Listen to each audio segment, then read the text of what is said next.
Everything we do in life is a path. A person that we have in our life is a path. A project is a path. The trip that I'm going on is a path. And these paths are, in a way, hero journeys. They are different essence of life. They're different fragrance. Like that's the whole problem with religion is someone's trying to come and be an intermediary between you and source or you and God. We all need teachers, and you don't need to protect yourself. Anything happened to you in these things, it was meant to happen. I'm striving to become an ascended master. I don't know if it's gonna happen, but having this goal is resolving a lot of problems in my life. If you have like a money problem and you're focusing on fixing your money problem, well, just you wanting to fix the problem is creating a problem. Do you have a sort of a clear explanation of what is 5D, 6D, 7D? All right, Jean-Francois, welcome to the show. Thank you so much for welcoming me. One thing that maybe we can start with is it seems like you've been a digital nomad for quite some time. Yes. And I was a digital nomad for many years before I had kids and we started slowing down. My wife wanted to garden. So that's like one of the hardest things. You can't really pack a garden with you. So we ended up settling back in St. Louis. But I was really curious. I have this theory that I wanted to run by you because as I was interacting with a lot of digital nomads, it was like some people would go to certain places, Bali or Portugal or Colombia or wherever, Mexico. I know you're in Mexico. But my theory is that, and this is based on some research, that like when you go to a place, your light, your biophotons stay there for some time. And my theory was that like people would, their higher self or something would be directing them where to go around the globe to like activate certain things either within themselves or on the actual physical globe. Any thoughts about that? Yeah, it's a fascinating concept. People, they ask me all the time, it's like, are you gonna settle down at some point? Why you don't settle down? They project on me like this concept of stability should be linked to like having a physical space, And I'm like, I don't know, like I don't feel stability for me is that, and we all have different style. And I'm going through on a journey now. Is it gonna be like that in my life? I'm not sure, but I am definitely being guided to move to these places. And each time I arrive to these places, even it started before, like the moment I book the flight, it's like a ceremony. The moment you book your ayahuasca ceremony, you're going to start receiving the healings. So the moment I book the flight, I enter the timeline. And when I enter the timeline, I start receiving the downloads already. So like I'm going to Japan in 2 days and I booked my flight a few days ago. The moment I booked the flight, I started receiving heart activation. I started crying out of gratitude for things that I cannot really comprehend. And that's what Japan does for me. And that's why I go back often. I wouldn't be able to explain it fully. For sure, I have like past life there that are very anchored. There's things that came in different past life regression, but it's this feeling of deep peace, of deep silence. And it's just the moment I arrive, I was just like, yeah, I walk slowly. I'm aware of everything. Everything is like slow motion. I'm like crying of gratitude often. What they show me recently on a mushroom trip, I actually did a mushroom trip like 10 days ago, but last time was like 4 years. So it's like I'm going through this phase now where I'm integrating all this, but they show me that everything we do in life is a path. So a person that we have in our life is a path. A project is a path. Like your podcast, for example, is a path. My business is a path. The trip that I'm going on is a path. And these paths are, in a way, hero journeys, and they are different essence of life. They're different fragrance, and they show me in the trip where like I have these people in my life that I have for a certain path that wouldn't be as light as I wish, but they show me how this path is needed. It's an understanding of a different fragrance that I wouldn't be able to experience in this life without these people. So that's what Japan gives me. And I like to share to others that Japan, for me, it gives me the feeling of having a small sister, a young sister. I don't know the example if it's good or not, but it's the feeling that I have. And yeah, it's hard to explain. All my life I wanted to have a sister, and I went through different like download channeling of why this, and then this is also coming up in my book, the Arcturian novel I'm channeling now. The central piece at the first part of the 3 part of the book is about me and my Arcturian sister, and then she ended up dying. It's a big thing where like it goes back to the whole story to grieve her. So everything is interconnected, right? There's no coincidence. So I'm processing things that are hard to comprehend, but there's soul baggages. They're mirror for my own personal life. Like for example, when I channel a scene for a book, it's always like a similar thing that happened in that week in my personal life. So yeah, everything's a mirror. Like even this is a mirror. Like we're tapping into things here that I'm sure is interlinked to things that happen in your week and in my week. I'm sure we are mirroring some type of process that we need to embody together, and it's always like that. Infinite. That's such a fascinating way of describing Japan. I would never have come up with a place feeling like having a little sister. I've never had a little Yeah, yeah, sister. I know. It's the first time I say it out loud or like to somebody that is not close to me in my circle. It does feel weird to say this, but that's how it feels like. Yeah. What is that? Could you try to explain that in more words, maybe what that feels like? Yeah, so hard.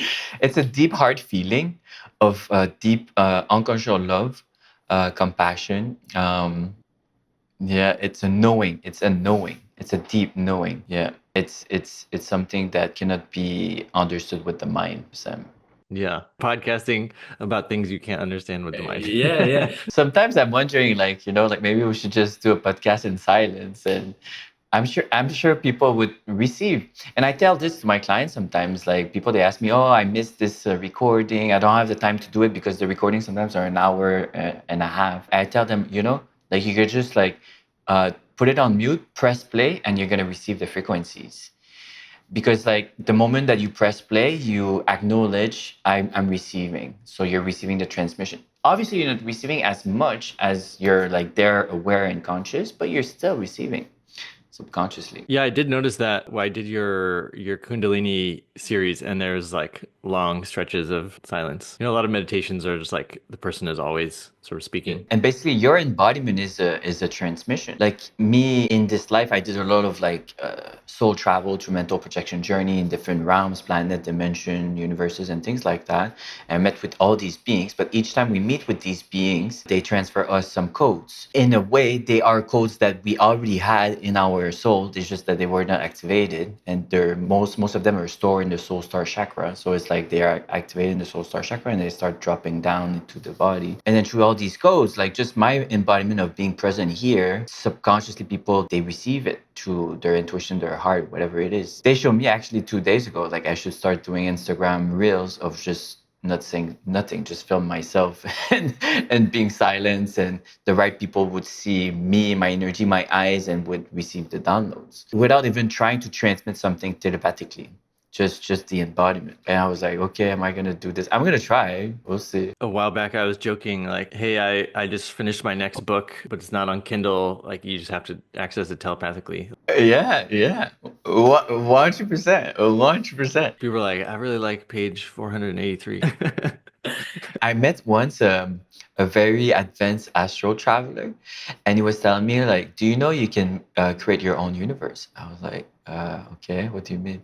Like, "Yeah, try it." I was like, "How?" I was like, "Just have the intention of wanting to create your own universe, and then travel into it." As I'm speaking about this, I just received a massive here buzzing confirming this. Basically, it's like, yeah, like your intention is creating anything. So if you have the intention of creating a universe and then you put whatever you want to put in it, like, like these animals, these plants, these or things that doesn't exist, these frequencies, these emotions, and then you feel it in your heart, you believe it, and you're anchored into it, and then you could travel into it. You can mental travel, eventually you can astral travel out of body into it. So basically I created it and I said, okay, it's done. And this guy traveled into it. And he was like, I see this, and that. And I was like, wow, it's exactly this. I was like, Oh, wow. yeah. You made it and he went there. Yeah. My kids, they have these games that they play on their tablet, and they can build the worlds, and they actually like to building the worlds more than playing the worlds. They actually create a world either in the ether or in a different realm. When we write a book, we create a universe too. Actually, that's what I tell people with the book I'm channeling, because I had this process at the beginning, realizing, wait, am I just the transcriber of this story? And I was like, I don't want to just be the transcriber. And then they told me, no, like you have your say into this. You can change a bit the story. You can bring your personality, your perception, your experience and wisdom into it. And then they show me how by doing so, I'm co-creating. And by creating that co-creation, I am creating a different version of them in a different parallel universe. So it's like through me and my 3D perspective, they learn about themselves. And then through this learning, they evolve into a different version. Can you talk a little bit more about the book? What's it about? It's a fascinating story. I didn't channel the full thing. I believe I channeled 60% of it. I'm channeling scene per scene, and it's the evolution of the Octarians moving from, I believe, the end of the 3D, 4D to the seventh dimension. So the first part of the book in the 3D, 4D, they're on their planet where there's a bunch of stories that happen. First of all, like my Octarian sister dies, and that's a big thing. And then the planet gets destroyed by these beings coming from another universe. There's some type of a wormhole, black hole that opened because of a three-star alignment. These beings from another universe that is not made of galaxies and stars like us are coming in, and then they're looking for a gemstone in on this planet. They remove the gemstone from the planet. The soul of the planet died. They destroy everything, and they get saved by the Blue Avians. So there's some type of a call that happened in the Akashic records. The Blue Avian, they receive it, and they come save half of the Octarians. The other half, they die on the planet, and then they go on this journey of finding another home, another planet. But to find another planet, they need to learn how to evolve. So the Blue Avian teach them on how to evolve into a fifth dimensional beings. And then they find this planet that is sixth dimensional. So they need to find a solution because they're not ready to be sixth dimensional. So they go to a partnership or negotiation with dark beings that have this black box technology. And this black box technology is allowing them to create a dome in this new planet to be able to sustain their fifth dimensional body by the time they evolve into sixth dimensional beings. But eventually, that black technology that is very conscious take control of the whole city. It is infiltrating in every building and everything, and it's creating a wall in the middle and separating the collective in two. So they're imprisoned by what they created eventually. So they start channeling how they can free themselves. So they start creating ceremonies of five to ascend Octarians up into a 7D white realm. But this is not enough. They need to balance it with like a 7D black realm that is under. So they start teaching us about like black power, which nobody really talks about in the spiritual industry. This whole topic of the black source and the black power is the foundation of everything that we're seeking, but we're not realizing. Like any trauma or any like siphoning attacks by service to self, any control by the reptilians, greys, or it's all about like siphoning our black source power that we don't know we have. But once we reclaim it, then we're naturally protected because we own it. We're sovereign about it. So they teach us all this. And the whole story goes on and on and on. Eventually, like Mark Twain meet the princess of the kingdom in the 70. They fall in love, and then there's a whole like project to create a new kingdom in a new planet, and they start negotiating. They go meet with the white lion, the celestial realm, which is another aspect of me, and then they come into Venus, and they do an agreement with the I believe like one of the high priests or maybe Lady Venus to create like a 7D realm here. And I believe that it's actually here on Earth that they are creating this new 7D realm, kingdom slash city, and then it's interlinked with the new Earth. Basically, I'm gonna be shifting from the whole story of the Actarians in the book to what is happening here on Earth as we're transitioning to 5D. Basically, it's a very similar story because the transition to 5D is about liberating ourselves from the dome. That is also created by this black box technology. So a black box technology is something that is able to contain the black source, which is the depth of primal force that can feel like mother-ish power. And we can see different archetype in the spiritual industry that are embodying this energy. Like there's Sekhmet, there's Set, there's the black Octarians, there's the black Venters also, the or Mafia.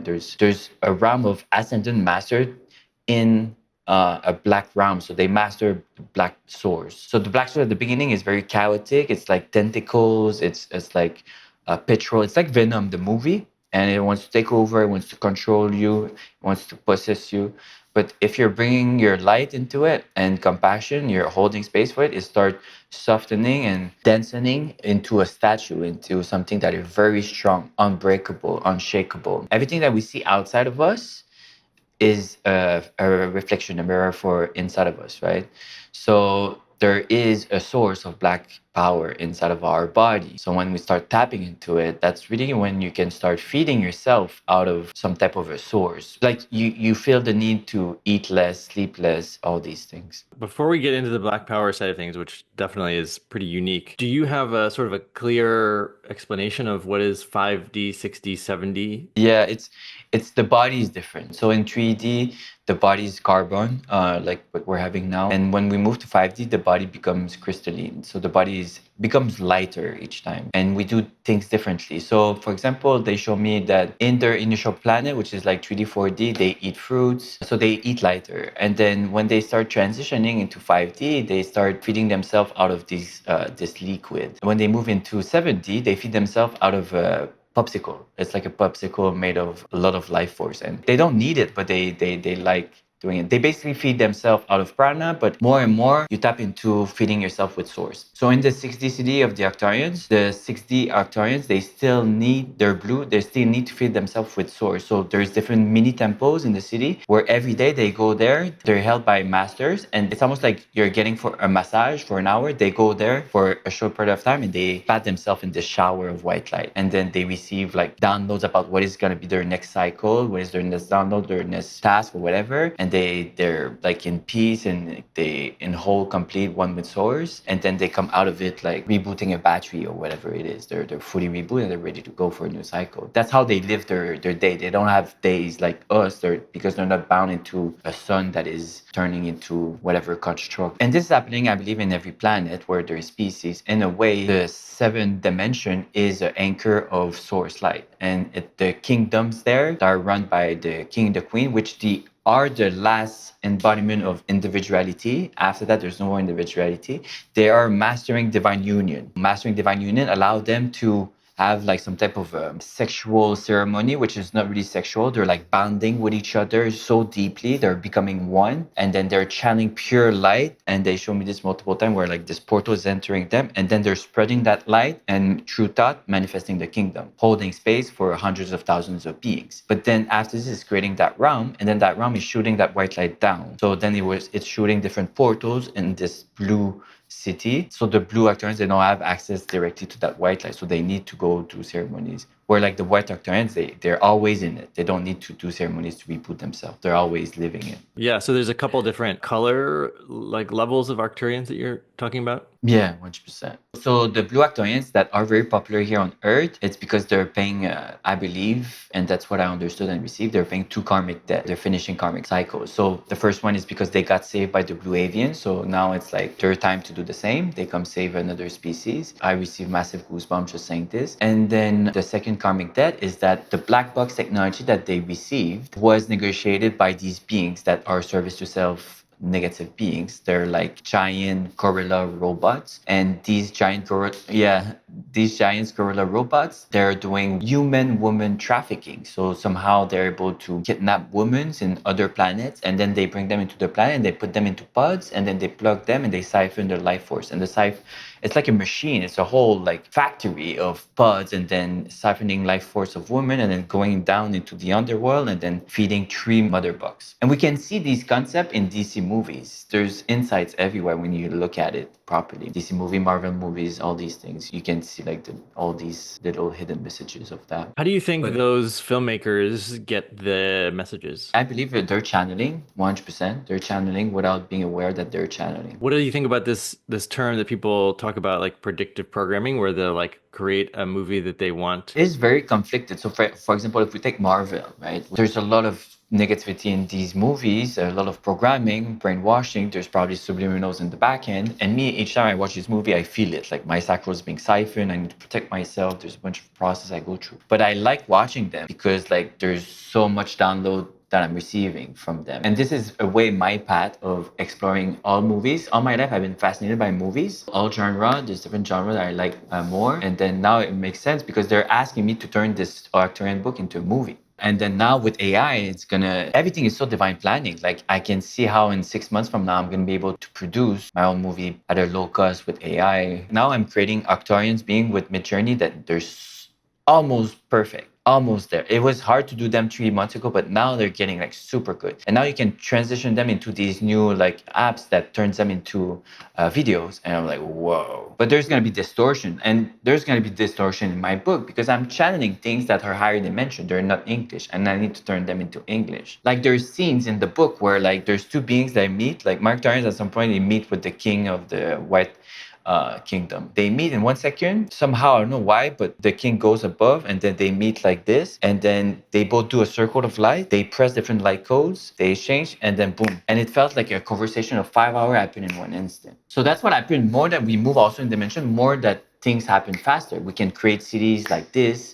They create their 6D cities in 1 instant. They communicate faster through telepathy and light language. Everything happens faster. There's less gap between your thought and your manifestation. I'm wondering, do you have any thoughts to help people get more from the movies they watch? Like you're receiving downloads from the movies. Anything you can share with people to help them access that when they're watching, one of these popular movies? It's about setting the intention and then being a channeler. Like being a channeler, it's not like, okay, I sit here and then I'm going to channel. When it becomes your lifestyle, you're being your channel all the time. We're all channelers. It's just like an embodiment. It's like you need to believe it and you need to practice in it. So I tell people at the beginning, practice 15 minutes every day. Go on Zoom, open your webcam and do it as you would be serving somebody. So you see yourself, you're serving yourself and you start recording. When you start recording, things happen differently and you speak out loud because when you speak out loud, you're transforming the non-physical into the physical. That's why the throat is such a powerful energy center and most people or everybody here in this collective is going through a massive throat awakening because the throat is the conduit of all chakras. And we see this in human design where the throat is like connecting everything. So through the throat, speaking out loud, I'm manifesting these energies. So I express, okay, now I bring attention to my heart. Okay, now I start seeing like a green tourist field.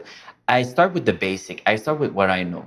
And I start finding a flow into it, a rhythm, and I find a momentum. And maybe I'm going to start saying, oh, wait, my heart right now, I see that there's a white gemstone. And I start expressing, and things evolve. And then after this, I can set the intention to welcome beings. I tell people, like, go in your own etheric temple. We have all our own etheric temple. Mine is an octahedron. I can actually start seeing yours right now. And it's like, if you don't know what it is, you just set the intention to go there. By setting the intention to go there, you go there. And then you're fully protected. And from there, you can welcome beings. And you'll know that are beings of light because beings that are not of light cannot enter these temples. And this happened to me. I was testing like the truth about different spiritual teachers on earth and I was trying to welcome their soul. And there's some that they couldn't enter my temple. I was like, okay. We need to understand that everything that we see out there is part of the matrix, including the spiritual industry. The Greys, the reptilian, they've been here for a long, long, long, long time in this whole universe, galaxy, and on this planet. And therefore, they infiltrated the spiritual industry in a way that is very deceiving and it's not obvious. The best technique is the technique that they used for religion thousands of years ago. It's like, I'm going to give you a lot of truth, a lot of light, but once you're in, then I'm gonna come behind you or whatever and take slightly something that you're not even gonna be aware of. And I suppose the best way is just to have your own, like not relying on other. I mean, we all need teachers. Yeah, we all need teachers, yeah. And you don't need to protect yourself. Like if anything happened to you in these things, it was meant to happen. There's a part of you that manifested that. You don't need to protect yourself. That's kind of counterintuitive. The ultimate protection is the heart center. So once you are fully embodying your heart, like the heart is repulsing darkness that are not belonging to something that is mirroring inside of you. If you're encountering dark beings, it's because there is still a consciousness inside of you that is resonating with that, that is mirroring that. And therefore, that's why you're having this experience. And there's maybe soul, a vows, agreement, contract, and all this. It's all individual processes, but yeah, it's very hard to explain at the same time. When Yeah, you go out into the world, like to places, and I find this when I go to like the DMV or something, these like very depressing buildings to be in. How do you manage like interacting with, I don't know what people would call like very dense locations when you go there? I have this mindset in my life, and I try to share with people that I'm striving to become an ascended master. I don't know if it's gonna happen, and I'm not like, oh, it needs to happen, you know. But having this goal is always allowing me to reflect on what's going on. And having this goal is resolving a lot of problems in my life. So for example, if you have like a money problem and you're focusing on fixing your money problem, well, just you wanting to fix the problem is creating a problem. Yes, it's like the whole journey. You need to go to transmute all these things, but there's a point that you're looping in this problem because like you're just seeing the problem. But if you're going above it, then naturally it resolves. So if you're going through the top that we could imagine, and I believe that yeah, it's like being an ascent master. Maybe there's more in this life. There's obviously more. Like there's a book that says that the ascent master only reached 7.5% of the ascension journey, but it allows you to resolve a lot of things in your life. In these moments, I try to walk as it. I walked like in the mall as like, okay, I'm so powerful of light that nothing can infiltrate my light. And if something is actually siphoning, hijacking my light, it's because it's mirroring something inside of me that I need to process. So in a way, everything is a gift, everything is a miracle, everything is just a message for you to allow you to embody more light. Do you have an example of a problem that's been solved by just viewing yourself as having this goal of working towards being an ascended master? I think over time, life becomes just easier. Like, for example, if I'm on a flight and there's disturbance, like there's no stress, things like that, little things, little moments, planning for the future or whatever it is. There's so peace into being held by the universe of like I don't need to figure and plan things too much. I know, you run a business where Yeah. you offer courses and sessions with people. How do you apply that to running a business? I couldn't do this with investors because investor would be like, "Hey, show me a quarterly profit and all these things." So me, because I'm by myself, then I can just decide to not work for 6 months. Less and less, I don't need to like go in this 3D mindset of like I need to produce every month X amount of money and all these things. I can just go through different cycles. Life is about cycles, and more that you tap your life into cycles, more and more that you're aligned to the universe. So basically, the whole thing that is creating decay in our life is linear time. Linear time is progression. Progression is like point A to point B. This is a whole program that is created by the four-dimensional AI, by all these beings, by the dome, all these things. But when you move above that program, and you like are anchoring a mindset, a consciousness of 5D, every beings they live in cyclical time. As I told you before, like they don't live this day. Like they live cycles and they receive the download of what is going to be my cycle. If they not able to evolve out of the cycle spiraling up, then they can project themselves into parallel life and live that parallel life for an instant and then come back into their current timeline. We're going to be able to go there when we're going to merge astral traveling, the dream realm, with our physical body. When we're going to merge all these things, we're not going to need the dome anymore. And then we're going to be living in cyclical time. Yeah, it's about mastering time, basically. And I'm sure you heard this, time is our ultimate present because the future is like affecting the past and everything is looping and then all these realities. And it's so complicated for our 3D mind. But more and more that I consciously, intentionally trying to program myself into living in cyclical time, more and more my life is living into cyclical time. That means that I can allow my soul to wake me up when I need to wake up. Intuitively, I know like, hey, I need to move now. Intuitively, I know it's like, hey, there's this new cycle starting in my life. Intuitively, I know it's like, oh, now I need to start this. Like I just started this silence meditation, for example. And you kind of knew intuitively it wouldn't be popular, but I knew that I had to do this. The moment it came, it's like, oh, boom. The next day it was launch. I'm not second guessing, like, oh, should I do this or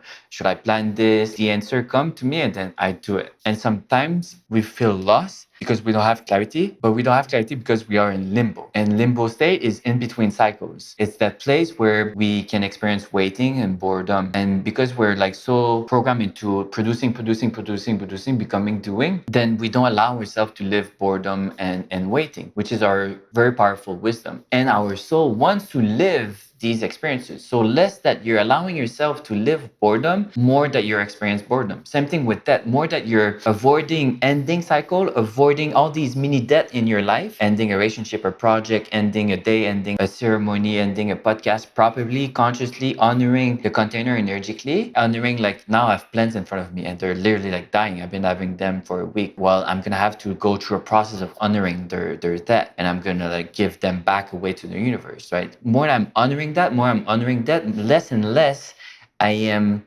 creating death in physical death in my life. That's what I believe. I'm facing that energy instead of avoiding it. And I can see this in my being. People they tell me all the time. Like I saw somebody like 1 month ago that I didn't see in 3 years, and he was like, "What did you do? Like what happened? Like are you on mushroom right now? And they're not always like that, but I also noticed that. I'm like, whoa, what is this? My skin is different.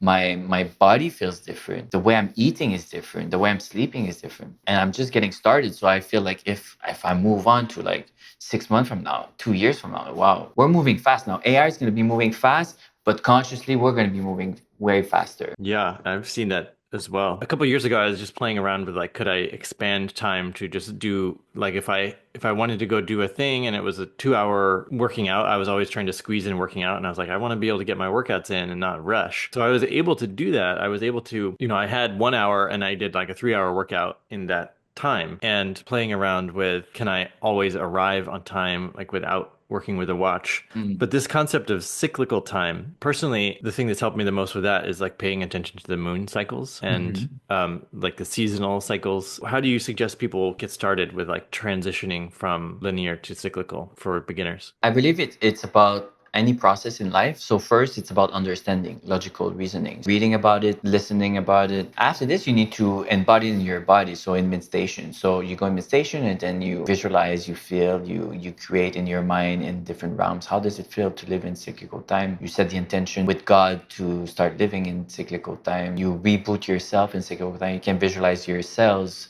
turning into cyclical time. Naturally, after that is living it, but the living it, the integration is gonna be slow. So it's like you need to be patient with this, but it's gonna happen naturally if you set the whole program. Because basically we are programmers, but it's not only enough to program with the thoughts. You need to program also with the embodiment in the body. So that's when meditation come in hand. And then after this, you need to become like a living meditation. And that's the process with everything, whatever you're trying to accomplish or manifest. I was having a conversation with a friend, colleague the other day. He was arguing that, be careful about your teachers because they're Mhm. like acting as intermediaries. He's like, that's the whole problem with religion, is like someone's Mhm. trying to come and be an intermediary between you and source, or you and God. And I was like, well, I really like all the people that are guiding me, like all these beings that I connect with that are helpful Mhm. in different Mhm. ways. What are your thoughts about, connecting with like other ascended masters, or Mhm.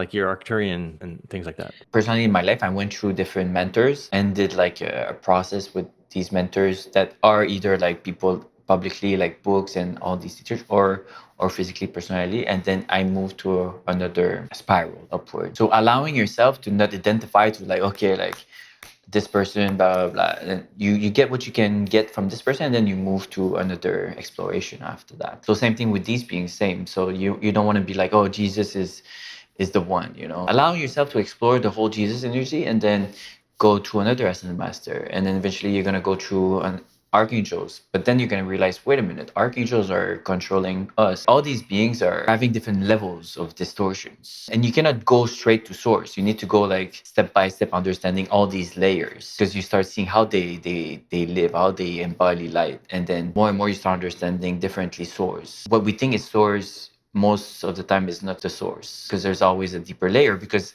everything is always evolving. Source is not static. Earlier, you were talking about the soul star and how when we go on these journeys and beings are like Yeah, activating stuff, but that yeah, stuff they're activating is already in the soul star. It yeah. sounded a lot like, a dream that I've always had is like in the Matrix movie, how they're just like download, like, I know Kung Fu. Like that would be so cool, right? To just like instantly know things. It sounds kind of Yeah. like that. I believe it's possible at some level for sure. Could you say more about the soul star and its purpose? Each time I do ceremonies or one-on-one sessions, I bring people in my temple, and then over time they start showing my white lion aspect that I mostly work with in this life for certain reason linked to my soul mission. He always go in the back of the person, press different point on the shoulder, behind the head, on top of the head, and then it's almost like he's typing on a keyboard. The soul star opens like an hologram, almost like a screen, and then he sees all the programs, and then he open programs, and the programs they download inside of the head of the person. He activate different codes and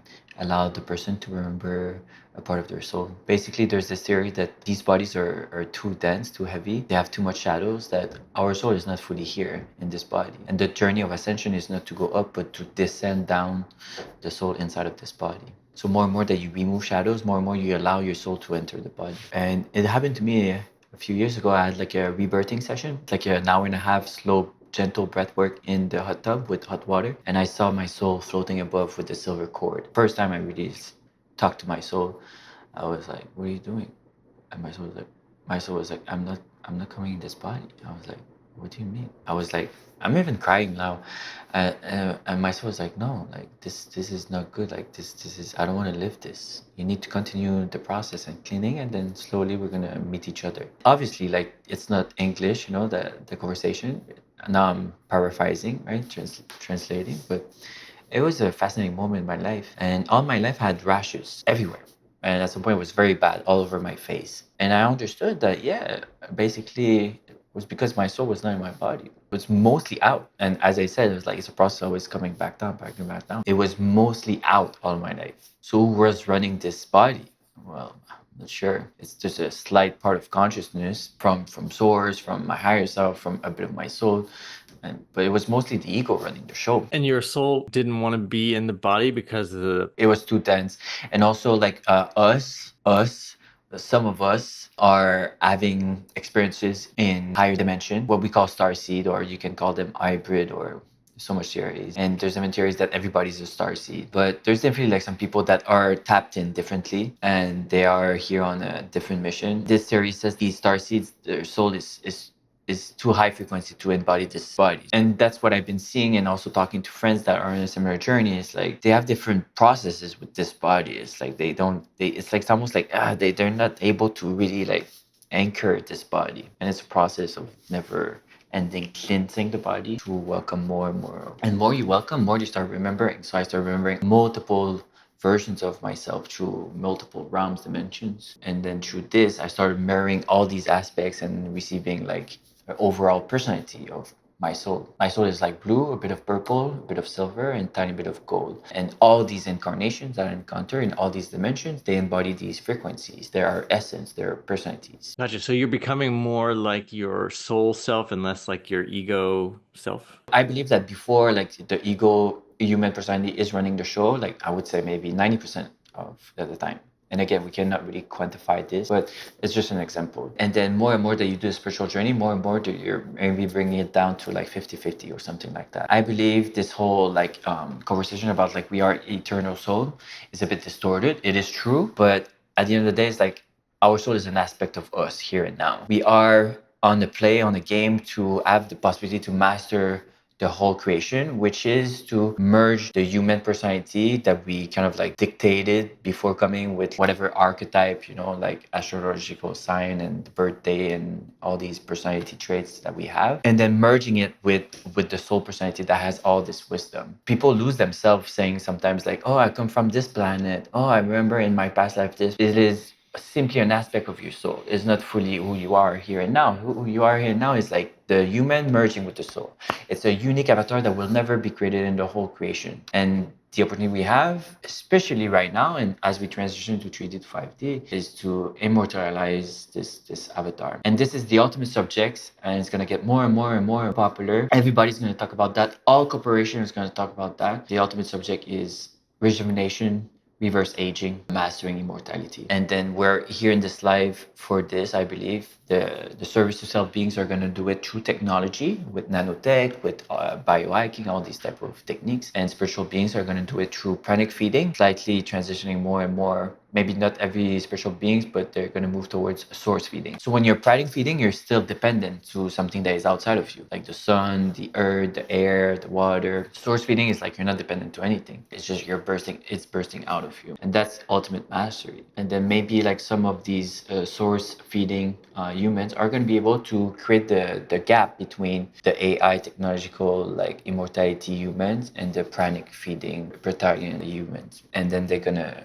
start creating that harmony between the two. Are you eating right now? Do you still? Yeah, I eat everything. People ask me what do you eat. I eat as much as I can intuitively. Intuitively, I know like I need to eat a burger now. I really need to eat a burger. Why? Most likely because I went to different realms that were too high for this body. So I need to come back down. There is times that I, like everybody, where I'm eating through shadows. I'm eating because I'm going through an emotional process or whatever it is. But if it becomes an addiction or a pattern, then yeah, you want to change that for sure. And it's so funny, the last like week I've felt this like a lot of heat in my body, and it's just been making me like eat so much more. It's really interesting. You're going through an activation. You don't need to judge it. Like, go have fun, eat whatever it is.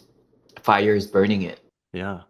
That's the thing. It's like we're so programmed into like thinking that we need to live in a certain way, but we're all different. We all have different consciousness and then different processes, different intuition. So there's no like people they ask me, oh, how many hours I should sleep. You should figure this out for yourself, depending on your consciousness. Also, it doesn't need to be like, oh, I'm at this level of consciousness. That means I need to sleep 4 hours per night. No, it changes all the time because everything is a cycle. So you might go through, for example, like 3 days of water fasting and then eat for 3 days and whatever. You might go through a whole 3 months of like eating once a day and then after this you eat 5 times per day, whatever. Like allow yourself to not identify to anything. Even in terms of relationship, I know it's hard for people, but it's like we think we are monogamous. It's an identity. You're experiencing this now. Allow yourself to maybe experience something else and come back to it or not. More that you create yourself labels and identity, more you're creating present for yourself. Like this whole topic of also is like, am I gay or hetero or whatever? More and more that you tap with your soul is non-dual, so it's very confusing. What you're attracted to is not a human body. You're attracted to into like a soul and energy. I see this more and more and more. It's like before I was so attracted by the woman body, but now I'm like, whoa, what's going on? Like this is not arousing me. I'm not saying that okay, I'm transitioning to being attracted to men, but I'm like now what is arousing me is the energy behind the human. It's like I'm getting aroused through the intuition, through the feel. I saw this when I was in Dubai. I was seeing this guy in the bachata scene, like a gay guy, and he was so embodied, like so confident in his whole body, the way he was dancing. I was like, wow, so interesting. I could tell like I wanted to pick up some of his styles, of his energy. So I was always analyzing him. And over time I did pick up some of his style of dancing and even clothing and things like that. Everything is just a mirror and we can learn from anything and we don't need to label ourselves. And it's not because like, okay, I say these things that you need to act on these things. There's a lot of thoughts we have. These thoughts might create different realities, right? Because they're all parallel and different timelines, but doesn't mean that you need to act on them also. Don't feel ashamed if you act on them or not. I don't know if I would experience this in my life, but there's this spiritual guy from Montreal, like it's a bit famous. He's a singer, and he's sharing openly like his polyamory lifestyle, and he was sharing that he went into sex temple party or whatever, and then he was having fun having sex with different people, and then he's just hanging out like on the sofa, and then just having a good time watching people, and then he started feeling somebody giving him a blowjob, and he's like, "Oh, this feels good." And he turned down, and he's like, "It's a man," and he's like, "Whoa." For the first time, like a man sucking his dick, and then he's like, in the moment, he's like, "Whoa, what am I doing? What am I doing?" And he starts surrendering to the experience and liking it, and he's sharing this publicly, and I'm like, "Wow!" First of all, like, congrats for sharing this publicly on a podcast, right? Overcoming different layers of judgment and all these things. And congrats for going through this experience without judging yourself. These are all layers that it's all ego that. And I'm not saying, hey, we need to go through all this, right? It's all going to be a individual, personalized experience. Sometimes we block ourselves, we repress ourselves because we think, oh, who am I because I did this or I did that. A lot of spiritual work is like you're bringing light to something or love, or like you said, your best form of protection is your heart. Where does black power fit in with that? And I personally, I think it's like when you think about the dark side in Star Wars, it's like the Mm, black power is mm. tempting because it is more powerful. Like you could bring someone back from the dead. Yeah. So how do you approach it in a way that's like to not get overrun by it, I suppose? Right, that's a great example of Star Wars. So it's like black magic is part of this. Anything basically that the service to self are doing is in a way they're using black power to create matrices control. So this matrix, this dome here is created through a black box technology. And we see these black box everywhere. In Saudi Arabia, at La Mecca, this is one black box portal. In every city, like black box street arts, they're all tiny portals. They're all anchored into, I believe, some type of black box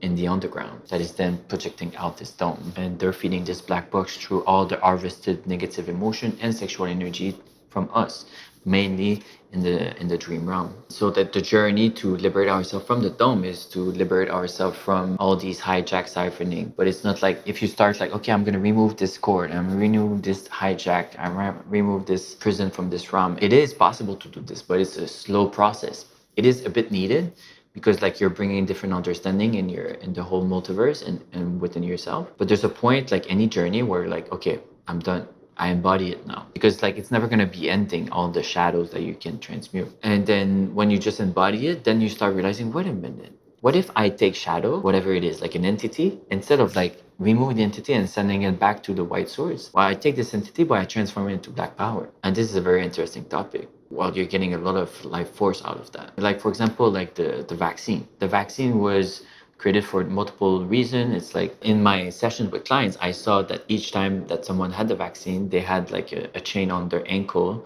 that was anchoring them down into the underworld, into these platforms. So basically, it was an etheric weapon to entrap souls in this construct. And then I would like remove these consent and remove these chains and all these things. But over time, I realized, wait a minute. If a being is ready, has the right consciousness, the right light, the right mindset, the right exploration, wisdom, experiences, it could literally like tap into these platforms, keep these chains, but instead of like these chains, like it's like you're reversing it. You're transforming it into black power and you're receiving it into black power and you're embodying these control mechanisms. You're transforming them into more shadows, but like you know how to contain shadows, so therefore it become, instead of controlling you, you control it. And this is all like sci-fi movies for sure, but this is really happening. This is really happening in your body, and that's how we become more and more powerful. Like it's not only about this body, it's about all our bodies. We have 7 bodies linked to each chakra. We have our dream body, and I believe that we have more. Each time that we do these embodiment activation, all these bodies, they expand. When you get out of your body, like you can lift this, you're like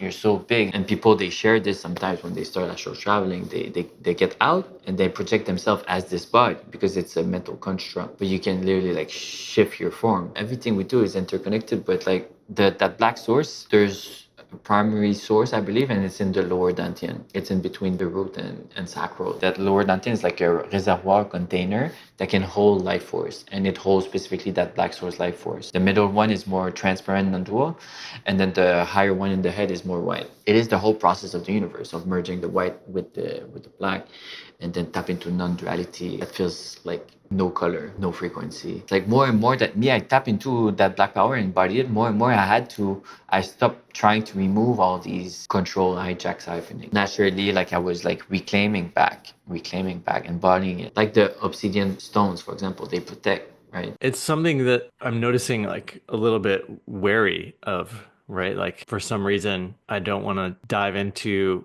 like it seems like a better choice to remove a chain than to like try to. Because if you're embodying venom, for example, in the movie Venom, then you're embodying this black power that has its own consciousness, that has this tendency of wanting to whatever do its own thing. So it's like you're dealing with a consciousness that they're like, whoa, what is this? We see this in all the superhero movies, like the movie Blue Beetle from DC. It's like start merging with this like scarabée, and then it start like burning into black power, and then it transform into this superhero. And right away, when the superhero suit is locked in, it's like it's a female voice that say, "Welcome. What can I do for you?" And then each thought is like, "Okay, I want this." It create this weapon, but constantly he's talking to it. And towards the end of the movie, it merge with it. It become one. It become there's no more like that dual communion conversation in his head.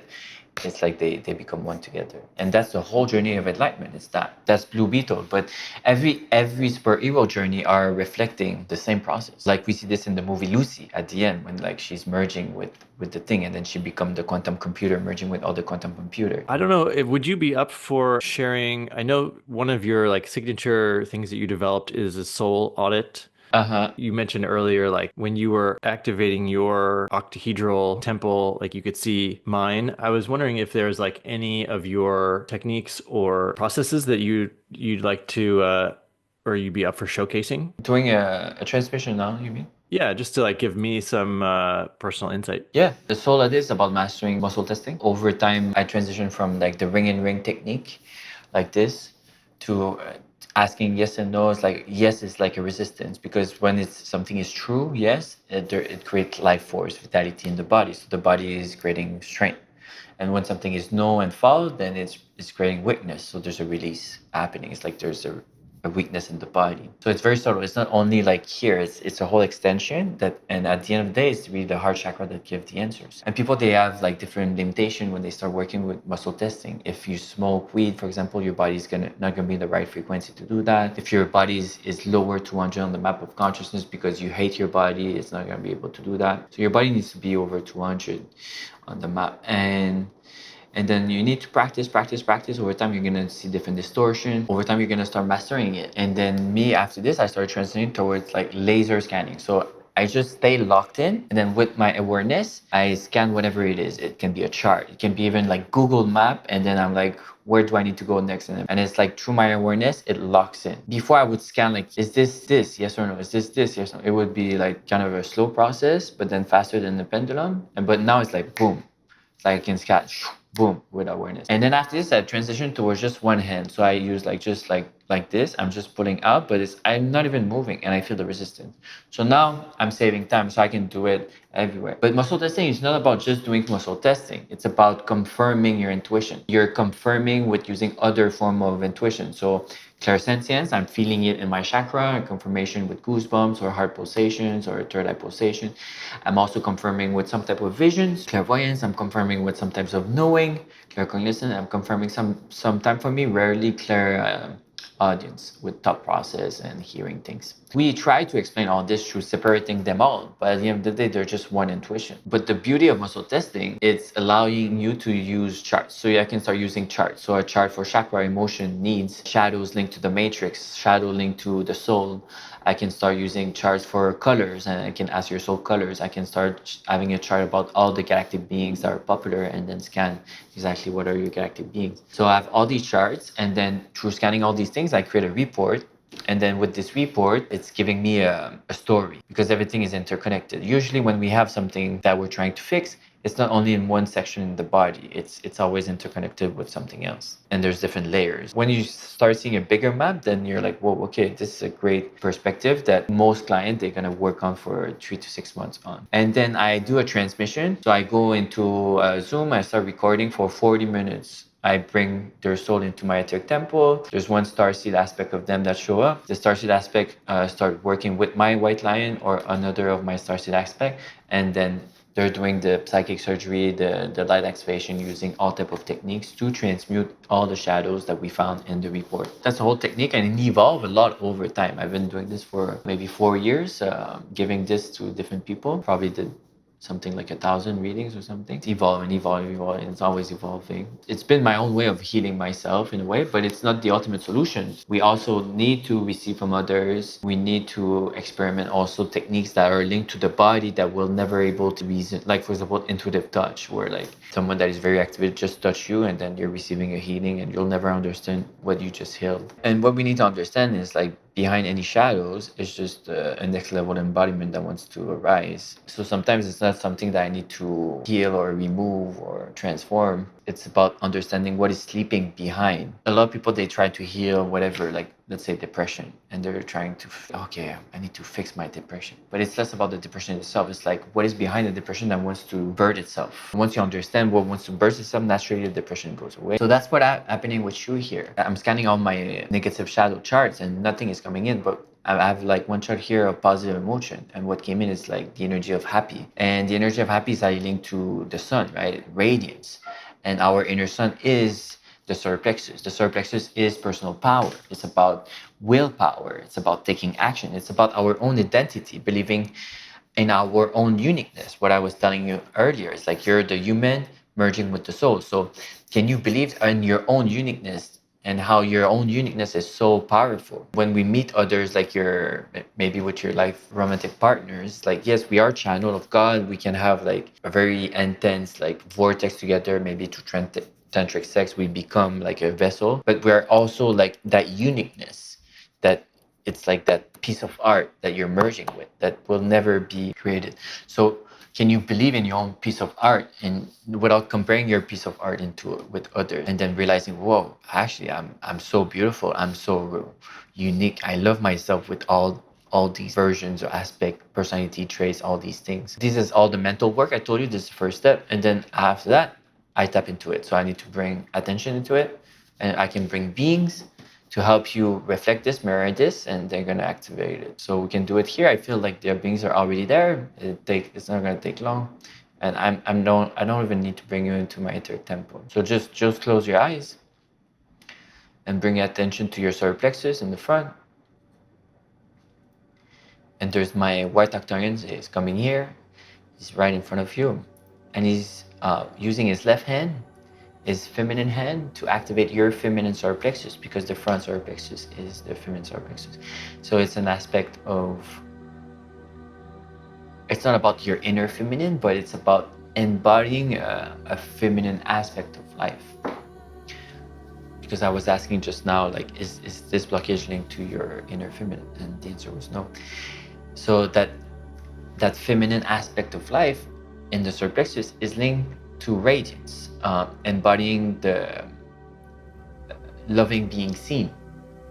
Like we can see women walking in the street and loving being seen in their own beauty, right? And what they're wearing. It's the same. It's like, can you start walking the street, like, and getting attention? And it's okay to want attention. And it's okay to have people come to you and say, hey, you're very beautiful, like, and welcoming this, like, even like seeking it or demanding it. Demanding is the right word, like demanding what you're worthy of, right? And it's not about like being egocentric and seeking this all the time. It's like, it's the balance. So my white Octarian is using his left hand to put this tiny gemstone that is silver, super tiny, in the center of your solar plexus. And silver is the divine feminine. It's the divine feminine ray. So it starts pulsating, rotating, spiraling outward in the front, a yellow and silver vortex, and really start activating your solar plexus. And now the energy is activating down. As I said, it's always different layers hidden behind a first activation or a shadow. So now it's going down into your sacral. All this energy, silver and yellow, is creating a bridge down into your sacral, connecting your sacral to your solar plexus. Because the chakras are not separated, they're working with each other. Ultimately, we have only one chakra. It's like we need to play with the duality, inner feminine, masculine, and all these dual versions, all these different layers of chakras, but we need to remind ourselves that we're also a non-dual being, we're unified.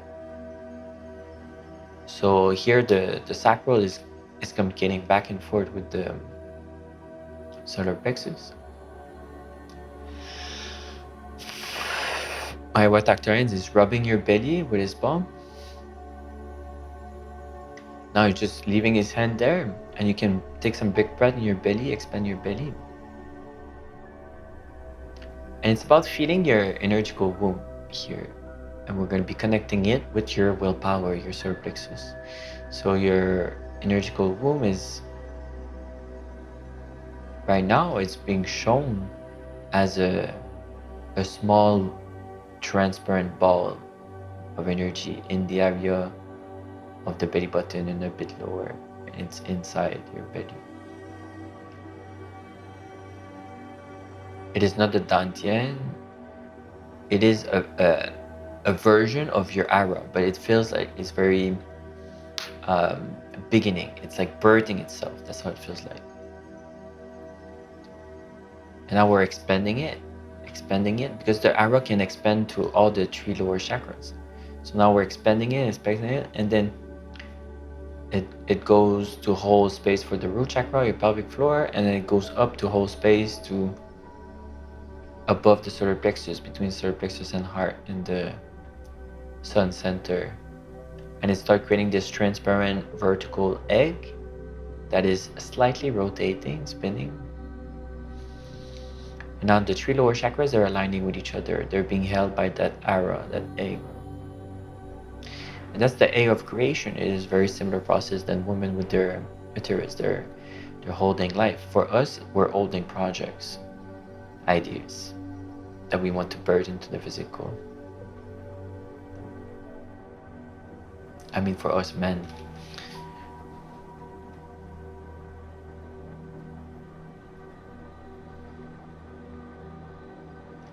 And the umbilical cord is not closed. There's a cord there that is tapped into the infinite.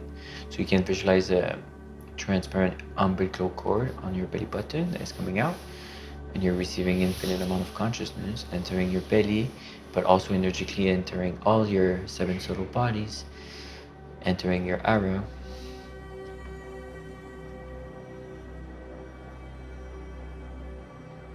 So it becomes a massive vortex. Like women, they have souls entering this cord to enter their uterus when they become pregnant. But for us, we welcome light codes, channels, ideas, life force.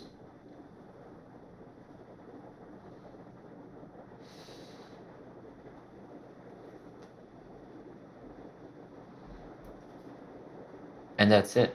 For now, this is it. What I want to share with you is that there's a lot of processes. Like me, I scan a lot of things in the so there's people that pay, like I charge something that is can be expensive for some people. I see these people like investing, and for them it's hard investing that amount of money. And I feel like, wow, okay, but it's like they come at me like, please, I need help fixing this and this and that, but they don't even do the foundation. They don't even meditate on their chakras. They don't activate their chakras. They don't, you know, you can try to transmute and heal all type of things, but if you don't do the foundation of like just trying to feel your body, trying to feel your chakras. People, they ask me like, what is the main thing I should have focus on? Like, it's not a routine, I'm sorry, but like a discipline. And the main discipline that you should have is doing your energetical work every day, having your meditation. But it doesn't need to be a meditation. It can be all type of practices. It could be changing, because if you always do the same practice, then it become redundant. It become like you're doing it from like a robotic